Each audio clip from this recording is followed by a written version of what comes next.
సీఎల్పీకి పిలవకుండా అవమానించిన ఫిరాయింపు ఎమ్మెల్యేలకు ఎందుకు సిగ్గనిపించడం లేదో బీఆర్ఎస్ పార్టీకి వెన్నుపోటు పొడిచిన వ్యక్తి అరికెపూడి గాంధీ. అలాంటి అరికెపూడి గాంధీకి చైర్మన్ పదవి ఇవ్వడం మాకు నచ్చలేదు. ఆ కుర్చీకి అర్హులు మాజీ మంత్రి హరీష్ రావు మాత్రమే.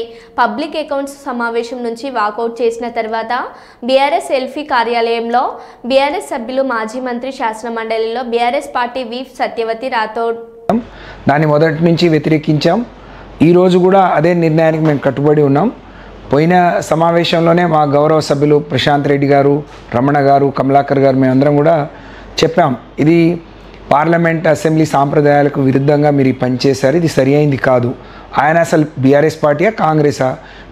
కాంగ్రెస్ పార్టీ అయితే బీఆర్ఎస్ పార్టీకి ఎందుకు ఇవ్వలేదు? బీఆర్ఎస్ పార్టీకి ఇచ్చి ఉంటే కేసీఆర్ గారి ఆలోచన మేరకు వారిచ్చిన పేరుని ప్రకటించాల్సిన మీరు మా పార్టీ ఎవరిని ఇవ్వాలనేది కూడా నిర్ణయించడానికి మీకు హక్కు లేదు, కాబట్టి ఇది సరి అయింది కాదు అని చెప్పాం.